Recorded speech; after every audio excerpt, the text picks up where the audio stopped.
Hi again.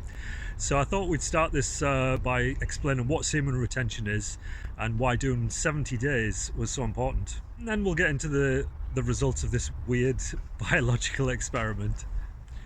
So semen retention is basically just not, well, releasing, or to put it more scientifically, ejaculating. Because it's my understanding that for most of you, you're hammering away at yourselves like a monkey that's just discovered it's got a ding-a-ling. So I can see why most of you probably wouldn't even want to attempt this. But I wanted to give it a go. I'd heard good things, and yeah, masturbation's never been much of an issue for me. If I'm horny, then I have sex. I'm not really that bothered about masturbation. I haven't done that in a long time, and if I feel like I want sex, then I go and have sex, basically. But not releasing during sex, now that was going to be an obstacle. Alright, so just a little bit about why I thought I would do this wacky endeavour. I've got a friend called Jazz.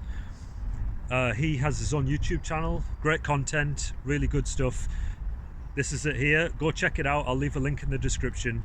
And he documented his journey much more explicitly and in depth than I'm going to in one video, but yeah, highly recommend it. Go check that out. And to begin with, I was only going to do this experiment for 30 days.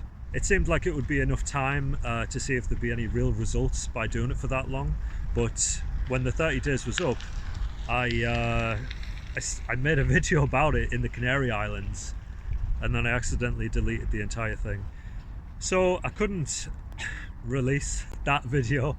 And around the same time I found out that if you do it for 70 days, then that is like a full cycle, because that's how long it takes for the old sperm to kind of get reabsorbed back into the body.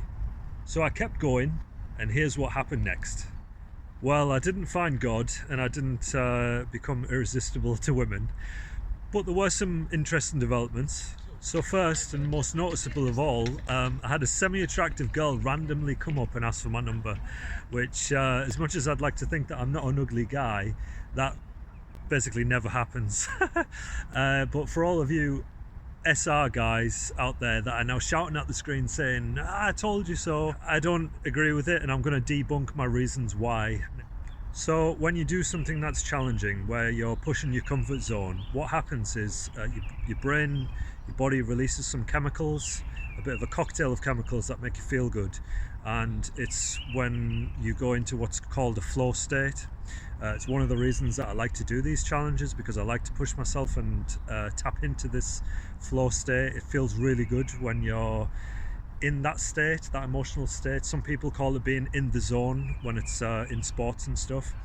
So yeah, anytime you're pushing yourself to do something that's difficult for you, not too difficult and not too easy, but just kind of leaning into your edge, you get these nice chemicals that make you feel good.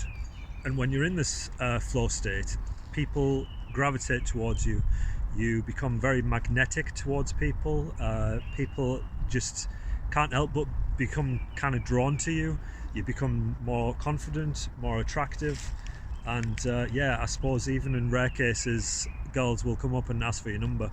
But more common is that they'll give like an overt mating signal, so the girl will kind of brush past you and purposely like kind of knock against you, making it obvious that she's there.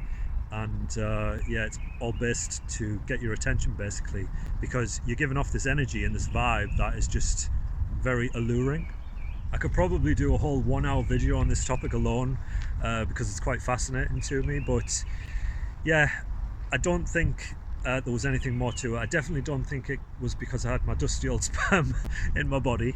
I didn't get any of the other benefits. I didn't sleep better, I didn't do any better in the gym, I didn't have any woo-woo spiritual experience, although I did feel a bit more horny. So was it worth it? Well, like I said, I really enjoy a challenge. I thrive on being challenged, and I often get into a flow state through doing different challenges.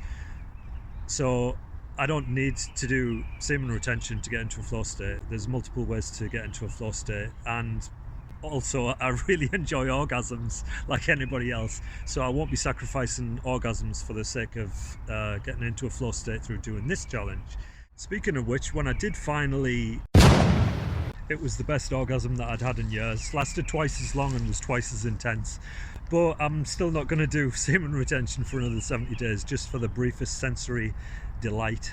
So yeah, that's about it. I hope you've found this useful. Sorry to you SR guys if it's bursting your bubble a little bit. Don't want to piss in your chips, but that's just my experience of it. If you found this video useful, it would mean a lot to me if you subscribe and hit the like button. And yeah, hopefully I'll see you guys next time. Ciao.